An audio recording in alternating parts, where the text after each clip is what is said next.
भी हैं। ऑथराइज स्टूडेंटों को इसमें बहुत तरह की प्रॉब्लम होती है। जब आप लोगों ने पढ़ा होगा मेंडल्स लॉ, तो मेंडल्स लॉ से रिलेटेड ये आपको टॉपिक है और इसके अंतर्गत आपको बैक क्रॉस और टेस्ट क्रॉस होता क्या है उसकी कुछ बेसिक चीज़ें आपके सामने हम लोग क्लियर कर रहे हैं। जैसे अगर हम बैक क्रॉस की बात करें तो उसके समझने के लिए थोड़ा सा हमको जाना पड़ेगा। आपको लॉ ऑफ सेग्रीगेशन का जो मेथड है, जिसको आप सब लोग जानते हैं, जिसको प्योरिटी ऑफ गैमेट के नाम से आप जानते भी हैं, उसके पहले मेथड को समझ लेते हैं, तब हम लोग समझते हैं बैक क्रॉस और टेस्ट क्रॉस। क्यों? क्योंकि जब तक लॉ ऑफ सेग्रीगेशन में या प्योरिटी ऑफ गैमेट के मेथड को आप नहीं समझेंगे तब तक बैक क्रॉस और टेस्ट क्रॉस को आप नहीं समझ पाएंगे। लॉ ऑफ सेग्रीगेशन में यही कहा गया था कि F1 जनरेशन में या F2 जनरेशन में, बेसिकली F2 जनरेशन में जो कैरेक्टर आपको आता है वह सब के सब पेरेंटल कम्बिनेशन में किसी न किसी तरीके से होते हैं, इसीलिए इसको लॉ ऑफ सेग्रीगेशन के नाम से रखा गया है। अगर हम मेंडल्स लॉ की बात करें तो उसके अंतर्गत कभी भी कोई भी कैरेक्टर जो अपने कैरेक्टर को शो कर लेता भी है तो उसको हम यहाँ पर डोमिनेंट के नाम से आप जानते हैं, और डोमिनेंट कैरेक्टर को जेनेटिक्स में कैपिटल लेटर के नाम से इंडिकेट करते हैं। और उसी का जो कंट्रास्टिंग जो कैरेक्टर होता है, बेसिकली जिसको हम यहाँ जो अपने कैरेक्टर को शो नहीं कर पाता है उसको हम यहाँ पर रिसेसिव के नाम से आप जानते हैं, और वो नॉर्मली स्मॉल लेटर में इंडिकेट होता है। और एक चीज़ और याद रखिएगा कि जब कभी भी कोई भी बॉडी जो होती है वो हमेशा डिप्लॉयड होती है। अगर यूनिसेलुलर का एग्जांपल छोड़ दें तो जितने भी अर्थ पर जितनी भी बॉडी है सब की सब डिप्लॉयड होती हैं, इसलिए जब भी हम लोग जीन्स लेते हैं वो हमेशा पेयर में लेते हैं। जैसे हम मान लें कभी कोई प्लांट है, टॉल प्लांट, ये देखिए टॉल प्लांट को हमने कैपिटल से इंडिकेट कर दिया, इसका मतलब है ये है बॉडी। कौन सी बॉडी है? टॉल बॉडी है, और टॉल बॉडी होने के साथ साथ ये एक ही कैरेक्टर है, इसलिए इसको हम यहाँ मोनोहाइब्रिड के नाम से आप इंडिकेट कर सकते हैं। कैपिटल लेटर ये इंडिकेट कर रहा है कि ये डोमिनेंट कैरेक्टर केस में है। इसी का कंट्रास्टिंग और जो अपने कैरेक्टर को शो नहीं कर पाता है, जिसको हम यहाँ रिसेसिव के नाम से आप जानते भी हैं, वो हो गया बेसिकली डॉर्फ प्लांट। ये आप देखिए, आप देख रहे हैं कि टॉल और डॉर्फ एक दूसरे के जस्ट कंट्रास्ट भी हैं। ये अपने कैरेक्टर को शो कर ले रहा है इसलिए कैपिटल में है, ये अपने कैरेक्टर को शो ऑफ नहीं कर पा रहा है इसलिए इसको रिसेसिव अकॉर्डिंग टू जेनेटिक्स हमने बताया हुआ भी है। दोनों को बेसिकली पेयर में लिखा गया कि ये बेसिकली बॉडी है। अब आप देखिए जब टॉल बॉडी और डॉर्फ बॉडी के केस में क्रॉस करते भी हैं तो पहले हम गैमेट बनाएंगे। ये सेक्सुअल रिप्रोडक्शन का मेथड है। गैमेट जब भी होंगे हमेशा हैप्लॉयड होंगे, ये याद रखिएगा केस में भी है। ये हमारा बन गया जो गैमेट वो बेसिकली टॉल के लिए हो गया, और दूसरा हमारा जो गैमेट बनेगा वह डॉर्फ के लिए आपको होगा, ये भी गैमेट है। अब देखिए ये दोनों गैमेट का हम लोग क्या कराएंगे? क्रॉस कराएंगे, जिसको आप पॉलिनेशन भी बोल सकते भी हैं। तो सबसे पहले जो डोमिनेंट कैरेक्टर होगा वो आएगा, फिर जो रिसेसिव कैरेक्टर होता है वो आता है। ये हो गया F1 जनरेशन। फर्स्ट जनरेशन में according to law of dominance अगर सिंगल कैरेक्टर भी डोमिनेंट का है तो अपने कैरेक्टर को शो कर लेगा। रिसेसिव कैरेक्टर जब तक पेयर में नहीं होंगे तब तक अपने पूरे प्रॉपर्टी को शो ऑफ नहीं कर पाएंगे। इसलिए हम यहाँ देख रहे हैं कि एक हमारे पास डोमिनेंट कैरेक्टर है, इसलिए टोटल जो प्लांट ये हो जाएगा वो कैसा होगा? टॉल प्लांट होगा। अगर हम जीन के हिसाब से बात करें, ये देख रहे हैं दोनों अलग अलग हैं, एक टॉल है एक डॉर्फ आया है, तो दोनों अलग अलग हैं, इसलिए हो गया जीनोटाइप के हिसाब से हेट्रोजाइगस। और अगर जीन के हिसाब से देखें ये क्या है? दोनों का ओरिजिन सेंटर एक है, इसलिए होमोजाइगस टॉल है, और ये आप देख रहे हैं होमोजाइगस डॉर्फ है। ये हो गया। इसी को कहीं ना कहीं हमें आप फिनोमेनन ऑफ डोमिनेंस के नाम से भी आप जानते हैं। अब आप देखिए, अब हमारा क्वेश्चन शुरू होता है बैक क्रॉस और टेस्ट क्रॉस। बैक क्रॉस में यही कहा गया भी है कि जब F1 जनरेशन, शब्दों को पढ़िएगा, जब F1 जनरेशन और पेरेंट के बीच में क्रॉस होता है, पेरेंट, ये फार्मूला हो गया बैक क्रॉस का। फार्मूला ये है, ये बैक क्रॉस का फार्मूला ये है कि जब F1 जनरेशन मतलब ये और पेरेंट के बीच में, पेरेंट मतलब may be dominant may be recessive, अगर इनके बीच में क्रॉस हो तो उसको हम लोग बोलते हैं बैक क्रॉस। लेकिन 99% किताबों में आप पाएंगे बैक क्रॉस का मतलब होता है जब F1 जनरेशन और डोमिनेंट कैरेक्टर के बीच में क्रॉस हो तो उसको हम लोग बोलते क्या है? Back cross. हमारे पास F1 जनरेशन क्या है? कैपिटल टी स्मॉल टी, हमारे पास डोमिनेंट कैरेक्टर क्या है, कैपिटल टी कैपिटल टी। ये तो हमारा हो गया बैक क्रॉस। कहीं अगर आपने टेस्ट क्रॉस की बात की, टेस्ट क्रॉस क्या होता है, टेस्ट क्रॉस का मतलब होता भी है F1 जनरेशन और रिसेसिव कैरेक्टर जो अपने कैरेक्टर को शो ऑफ नहीं कर पाता है, अगर उनके बीच में क्रॉस हो तो उसको हम लोग बोलते हैं टेस्ट क्रॉस। F1 जनरेशन हमारे पास क्या है, capital T small T, recessive हमारे पास क्या है, स्मॉल टी स्मॉल टी। तो ये आपके सामने टेस्ट क्रॉस क्या मतलब हुआ, F1 generation recessive character. Back cross का मतलब क्या हुआ, F1 जनरेशन डोमिनेंट कैरेक्टर के बीच में। अब आप देखिए हम F2 जनरेशन को लेकर के हम जा रहे हैं। F2 का मतलब सीधे सीधे हुआ हमारे पास बैक क्रॉस ये है। अब देखिए इसको हमने मान लिया मेल गैमेट होंगे, ये चक्रबोर्ड है जो कि पनेटिक थे उन्होंने दिया था, इस चक्रबोर्ड का इस्तेमाल किया गया, ये मेल हो गया और ये हो जाएंगे, ये सिंबल है फीमेल का कैपिटल टी, और यह देखिए आपको यह बैक क्रॉस है। बैक क्रॉस क्यों है, क्योंकि बेसिकली हम डोमिनेंट कैरेक्टर के बीच में क्रॉस कर रहे हैं। अब चक्रबोर्ड के हिसाब देखेंगे तो इसका इसमें क्रॉस करेंगे, कैपिटल टी हो गया, इनका और इनमें क्रॉस करेंगे तो पहले जो डोमिनेंट कैरेक्टर होगा सबसे पहले वो आएगा कैपिटल टी स्मॉल टी। इनका भी इसके केस में आपको हो रहा है, इसका क्रॉस इनके केस में हो गया। ये हो गया टोटल हमारे पास F2 जनरेशन। अब इस F2 जनरेशन में आप लोग देख रहे होंगे, अगर हम निकालेंगे फिनोटाइप, फिनोटिपिक रेशियो, ये कंपलसरी है। फिनोटिपिक रेशियो का मतलब होता है जो चीज़ आपको दिखाई दे, फिनो का मतलब टू बी एक्सप्रेस, दिखाई क्या दे रहा है, इसमें सभी के सभी क्या है, टॉल है, ऑल आर टॉल। दूसरा हमारा निकालना हमको जरूरी होता है जीनोटिपिक रेशियो। ये कई बार कंपटीशन फील्ड में पूछा गया है, ये बहुत सीरियसली लिखा। जीनोटाइप जब भी निकालिएंगे हमेशा होमोजाइगस और हेटेरोजाइगस का ध्यान रखेंगे। ये आप देखेंगे दोनों एक जैसे हैं, ये देख रहे हैं दोनों एक जैसे, यहाँ पर देखिए ये दोनों एक जैसे दिखाई दे रहे हैं, ये देखिए दोनों एक जैसे दिखाई दे रहे हैं। चार में से दो एक जैसे, दो एक जैसे, हमारे पास रेशियो क्या हुआ 2:2। इस 2:2 में 2 कौन से हैं, कैपिटल टी, और 2 कौन से हैं, कैपिटल टी स्मॉल टी। अगर हम इसको चाहें 2:2 को हम 1:1 में भी इंडिकेट कर सकते भी हैं। तो बैक क्रॉस में फिनोटिपिक रेशियो और जीनोटिपिक रेशियो क्या है ये आपके सामने इंडिकेट किया गया भी है।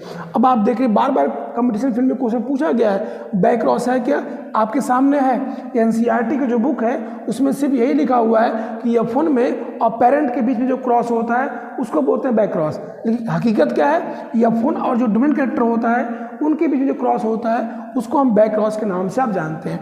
अब दूसरा हमारा क्वेश्चन हमारे सामने है टेस्ट क्रॉस। टेस्ट क्रॉस में आप देखेंगे आपके सामने फिर यही इक्वेशन आपके सामने रख रहे हैं। ये हमारे हो गए, ये मेल मान लीजिए इसको, ये चक्रबोर्ड का कॉन्सेप्ट है, और इसी को रिसेसिव कैरेक्टर को हम लोग मान लेते हैं, फीमेल मान लेते भी है। अब आप देखिए क्रॉस हो रहा है capital T small T, small T small T, capital T small T small T small T. ये हो गया हमारा F2 जनरेशन केस में भी है। अब आप दोबारा देखिए, पहले फिर निकालेंगे, यहाँ पे क्या निकालेंगे, फिनोटिपिक रेशियो।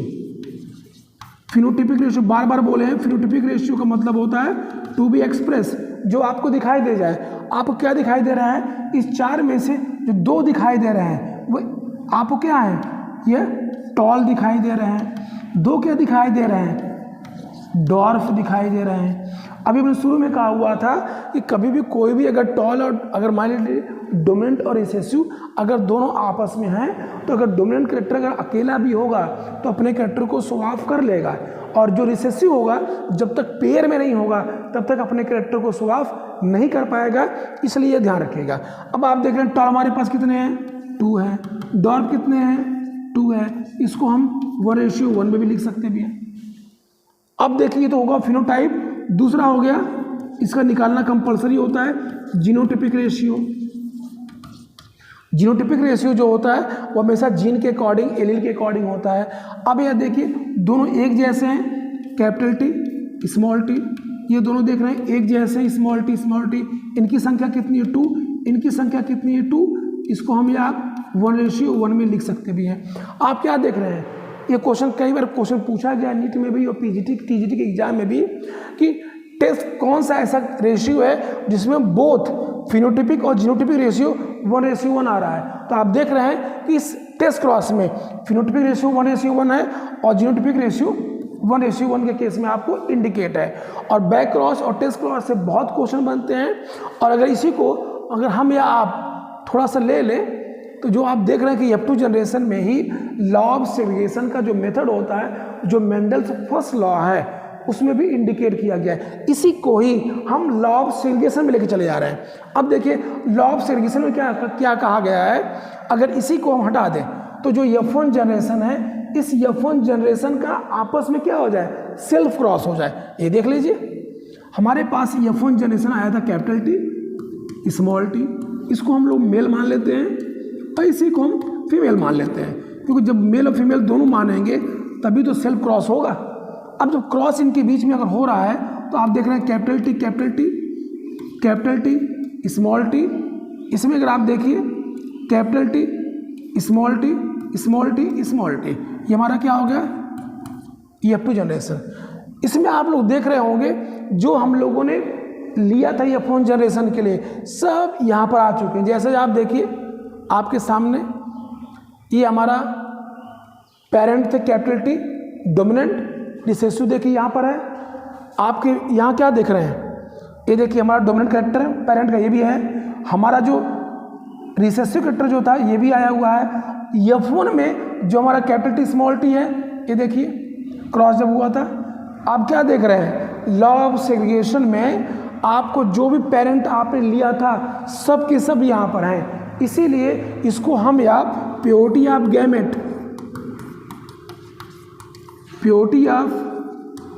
गैमेट के नाम से आप जानते हैं। और इसी को ही हम या लॉ ऑफ सेग्रीगेशन क्यों बोलते हैं, लॉ ऑफ सेग्रीगेशन, क्योंकि सभी मिल तो गए हैं सब साथ में, लेकिन सब अलग अलग अपनी पूरी प्रॉपर्टी या पोटेंसी को इंडिकेट करते हैं।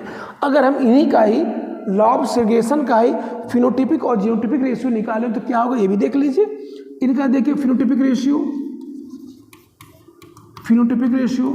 बार बार हमने बोला है फिनोटिपिक टू बी एक्सप्रेस, और जो डोमिनेंट कैरेक्टर होगा कैपिटल टी वो अपने कैरेक्टर अगर अकेला भी होगा तो अपने एक्सप्रेशन को शो कर लेगा। अब देखिए यहाँ दोनों एक जैसे हैं, यहाँ देख रहे हैं एक सिंगल यहाँ भी है। यहाँ तीन आपके सामने ऐसे हैं जहाँ पर टॉल प्रॉपर्टी दिखाई दे रही है और एक प्रॉपर्टी आपको दिखाई दे रही है जो डॉर्फ एक्सचेंज में, ये देखिए ये हो गया टॉल, ये हो गया डॉर्फ। अगर लॉ ऑफ सेग्रीगेशन के हिसाब से जाइए तो फिनोटिपिक रेशियो 3:1 के केस में आपको इंडिकेट है। इसी को ही अगर हमें आप जीनोटिपिक रेशियो की बात करें तो आपको पता है कि जीनोटिपिक रेशियो में हमेशा होमोजाइगस और हेट्रोजाइगस दोनों एक जैसे हैं कि अलग अलग है, इसका ध्यान रखना पड़ता है। आप देखिए ये अलग, ये दोनों एक जैसे और लास्ट वाला अलग दिखाई दे रहा है। इनकी संख्या कितनी 1, इनकी संख्या 2, इनकी संख्या 1। आपके सामने क्या आया, लॉ ऑफ सेग्रीगेशन में जीनोटिपिक रेशियो 1:2:1। और वहीं पर अगर आप देख रहे हैं कि लॉ ऑफ सेग्रीगेशन में जो फिनोटिपिक रेशियो है वो 3:1 है। ये दोनों टॉपिक को आपको हमेशा याद रखना पड़ेगा। नियर फ्यूचर में मेडिकल में नीट में इससे बहुत से न्यूमेरिकल क्वेश्चन पूछे गए हैं कि फिनोटिपिक रेशियो और जीनोटिपिक रेशियो इनके साथ F2 जनरेशन क्या हो सकता है। हमें आपको ही, ये तो मोनो हाइब्रिड का है। बहुत से लोग पूछते हैं कि बताइए कि डाई हाइब्रिड में आपको डाइवर्जेंस क्या हुआ, 2 कैरेक्टर। अगर डाई हाइब्रिड है तो उसका F2 क्या आएगा, तो उसके लिए आपके सामने 10 सेकेंड का एक ट्रिक हम आपको दे रहे हैं। ये देखिए हमारे पास याद होना चाहिए कि मोनो हाइब्रिड का हमारे पास क्या फार्मूला है, 3:1। हमने 3:1, ये हो गया मोनो हाइब्रिड, ये हो गया मोनो हाइब्रिड, हमने क्रॉस कर दिया। अब आप अपने सामने देखिए, थोड़ा बायोलॉजी का मैथमेटिक्स थोड़ा टेक्निकल है, ये आपको राइट साइड से मूव करेगी केस में। हमने इसका इंटू कर दिया, इसमें इसका इंटू कर दिया, आप देखिए इसका इसमें इंटू कर दिया, 9:3:1। ये है F2 जनरेशन। तो इस तरह से अगर कोई पूछ दे कि भाई मोनोहाइब्रिड का तो ये निकाल दिया आप, जो कि अभी हमने आपको दिखाया, ये हो गया डाई हाइब्रिड का। अगर कोई पूछ दे कि चलिए भाई आप डाई हाइब्रिड बता दिए, आप ट्राई हाइब्रिड का बताइए, कुछ नहीं करना है, 3:1 हमारे पास फार्मूला तैयार है। मुश्किल से 5 सेकेंड का आंसर आपके सामने रेडीमेड है।